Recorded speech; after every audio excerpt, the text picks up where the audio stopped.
One of the most difficult aspects, I think, to relate to as a human being of that aspect soul is the consciousness, the aspect of what is consciousness. And somewhere down you learn or read or hear that the consciousness is made up of the overall consciousness of all body cells, even every atom that we consist of.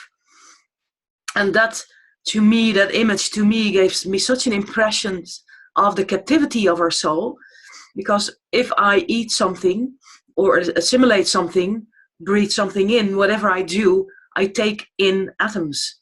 So whatever I take in, it determines directly, because I end up consisting of these atoms, unless I breathe them out again, that they determine my consciousness. If you really elaborate on that, reflect on that, then you understand, how complete our captivity in this world is, of our soul in this world is, and that there's no other option than to really change yourself down to the bottom, even of your atoms.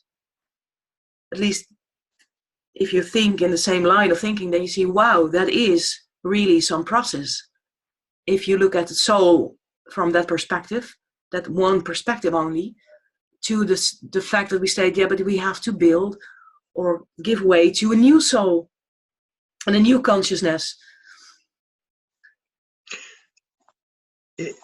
It's also interesting when you think about it in that way, that at the same time that you have that seemingly infinite bond with the natural, the atomic structure and the consciousness of it, there's also in every element, every atom, the divine potential, so I think that maybe, does that get us back to the discussion about consciousness in the sense of that transition from the four states of consciousness, which I think is sometimes described as Herod, John, Jesus, and Christ, and that process that we undergo to turn around our consciousness, to change our state of consciousness. Shall we then continue? And we were saying in what we're exchanging that consciousness is one of the 5 factors of the soul, of the natural soul. And where do we have the seat? Where are the headquarters? Where are the steering mechanisms of our state of soul being? Where are those levels of consciousness? And yesterday in our webinar, we talked of those 3 states or 3 pinpointed areas of consciousness, in our head sanctuary, as it is called, in our heart sanctuary, and in our pelvic sanctuary. So those energies, the 4 other energies, are working through those focal points in our body, because they're linked also to the chakra system, to the 7 chakra, which are divided out into the 49 plexi circles, which then influence the whole of our being. So our consciousness today can express itself mentally, intellectually, by thinking. That's one level of consciousness, by our emotions, by our desires, which is another level of consciousness, more from the heart, and by our actions, by our activities, by our impulses, by our instincts of the I being, of course, always instincts of the I being, of self-protection, which is in the pelvic sanctuary. So Tanya was saying, well, this is our imprisonment. It is our imprisonment, it is our prison, from the moment when we feel that it is a prison. But for most people, maybe it isn't a prison. It is to find the way in which to manipulate all these activities, not knowing that they are being manipulated by the ego, by the lower self, and manipulated by the oral being. And because it's oral, it means in the astral self, the higher self. So trying to find liberation in all of that is a dire task.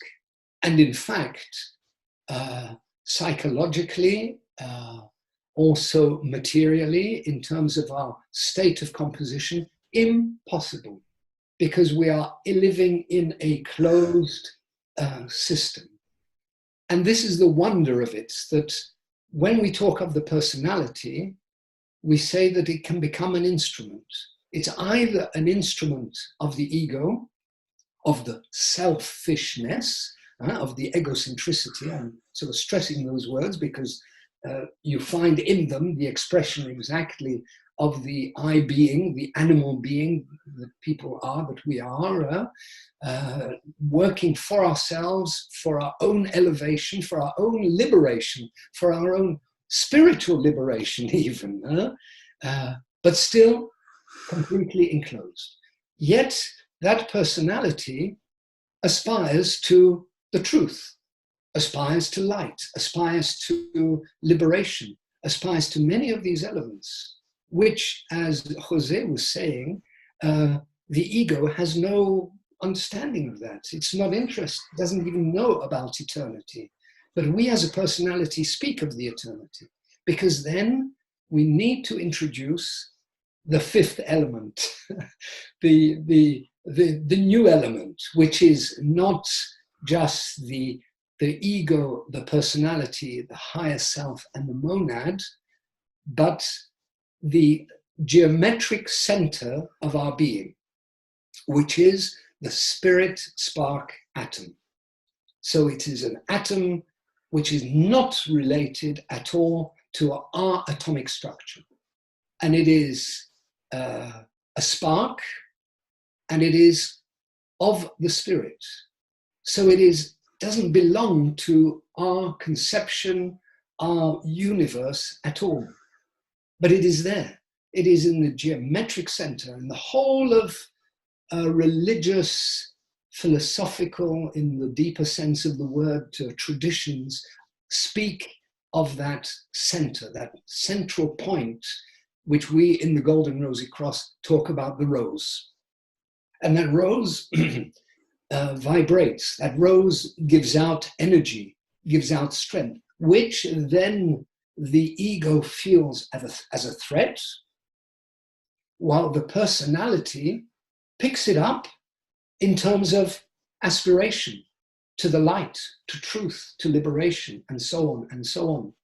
It's not because that personality aspires to it, it's because it's reflecting the force and energy of infinity that is to be found in the very center of our being. So into the four square that I have tried to build and to describe, and we're building together, I've introduced this fifth element, and that fifth element, which is of the spirit. It is an atom, but is not an atom which is influenced at this moment in time by the five-fold soul. Okay, it's not influenced by that, because it is free of that, because it is linked directly to infinity. And our personality is not responding to that presence as yet, except through images, except through the ideas of light, of truth, of liberation, and so on.